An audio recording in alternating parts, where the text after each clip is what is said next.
character design, we've already talked about how shape and costume can affect our characters and how they're viewed and how we write them. But now we're going to talk about the smaller details. It's these details that honestly make your character go from generic to unique and really tell the story you're trying to tell. So after you have the shape and the costume, you will need details such as their physical build, which is things like muscles, fat, height, etc., their props and accessories, any scars and blemishes, missing or injured body parts if they have them, and details in their face and other places, but today we're going to focus on the face.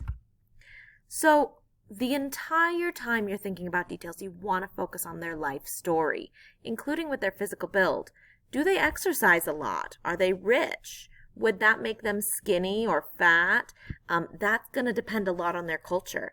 In older cultures, if you were wealthy, you were fat. In modern times, our wealthier people tend to be skinny.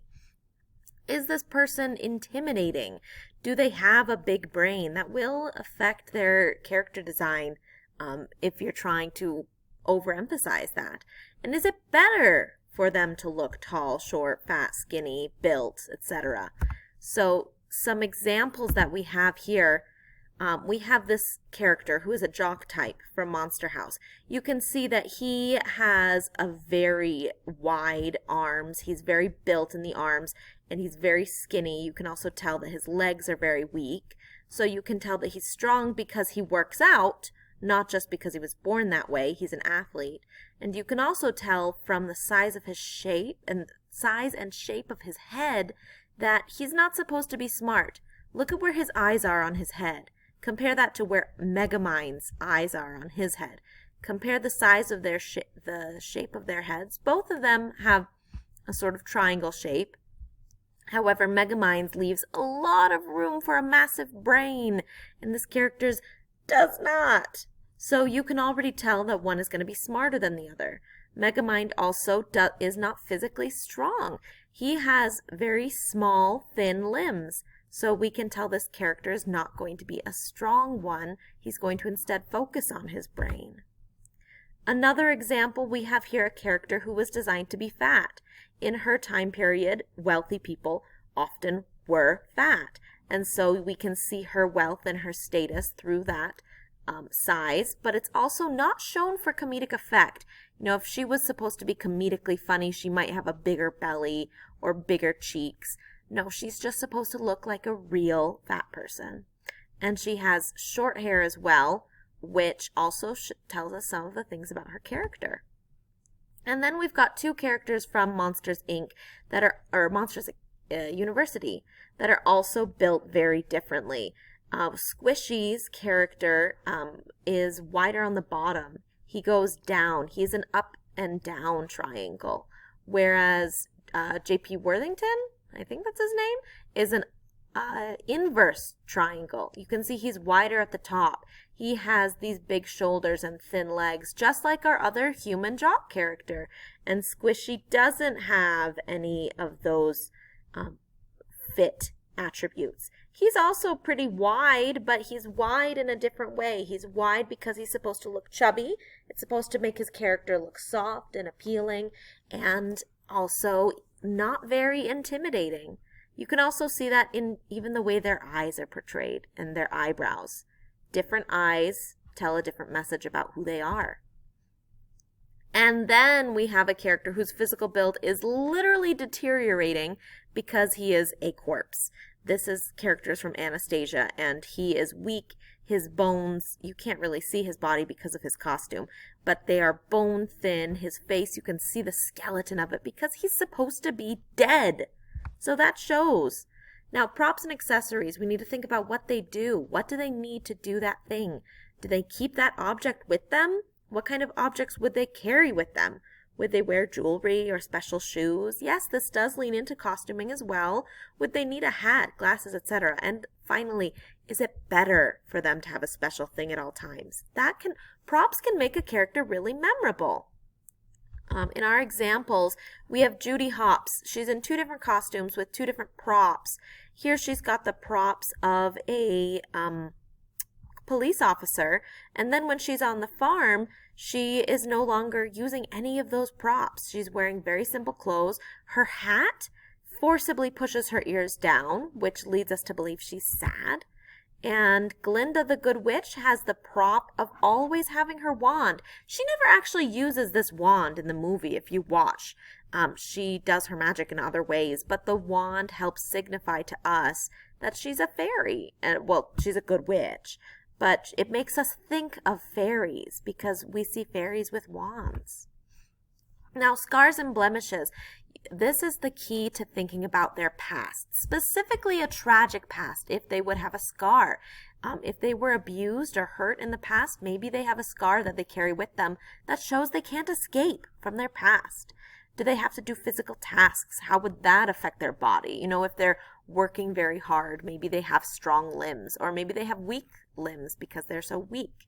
Do they have tattoos? Where? And blemishes, that can also count for things like acne. Maybe you're trying to show that a character is a teenager, and so they have some acne.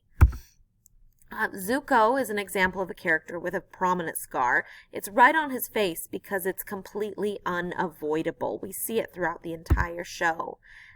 This character, Grandma Coco, Abuelita Coco, is in her wheelchair, and she's weak, and she has lots and lots of wrinkles. Here's another grandma, Grandma Tala from Moana, who is not as wrinkled because her character's storyline isn't about how old she is, which Grandma Coco's is. This is much more about how lively she is, and also she has tattoos. This shows us part of her interaction with her culture, as well as hints at her future. The scene where Grandma Tala comes back would not be as powerful if you hadn't seen her tattoo. So, missing and injured body parts, again, it's going to connect to their past. Maybe they've lost something from a battle, war, abuse, an accident, or even a job. Like woodworkers can lose fingers and soldiers might lose legs. And of course, if they're missing something, they need something to accommodate that. You can't just have someone hopping around with a missing leg. They're going to need a fake limb or a wheelchair, maybe special gloves or a cast.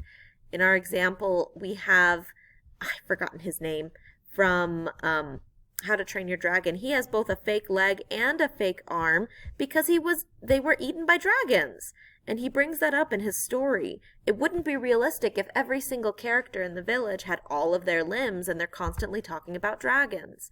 This character has he's from The Secret of Nim, and he has a cast because he's showing you that he's pushing through his pain, and he's also living a difficult life. The life of the mice in this movie is not easy, but he pushes through it. And then we have our villain from Watership Down. And we can see on this villain, he has scars on his face. His ears are ragged and beaten up. You can't tell because of this image, but this eye here is completely blind. So this shows us again that this character is pushing through trials, that they are surviving even regardless and because of all the things they're missing. And then finally, other details. What makes this character unique, and how can you physically show that? How would their personality or life story affect their physical appearance? This is going to be seen in details such as this character, Double Trouble, looks very sly. The costume we won't talk about because that's not what this is about, but the way their hair is shown, the way their eyes are slanty, you can tell that they are a sneaky character. This character, the Great Owl from The Secret of Nim, he is all-seeing, but he's also blind. So they show that through these really creepy glowing eyes. They also show how old he is by making it look like his beak is wrinkled, by showing the strands of feathers as if they're wrinkles. Very creative design. And Elastigirl, or Mrs. Incredible.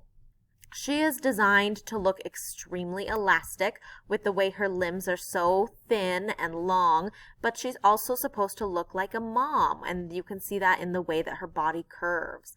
So she's showing both that she's a superhero, she's elastic, and she's maternal. So as you're designing your character, think about all of these things. think about what makes them unique. How can you show that? What was their past like? How can you show that? Connect the character and who they are to how they look.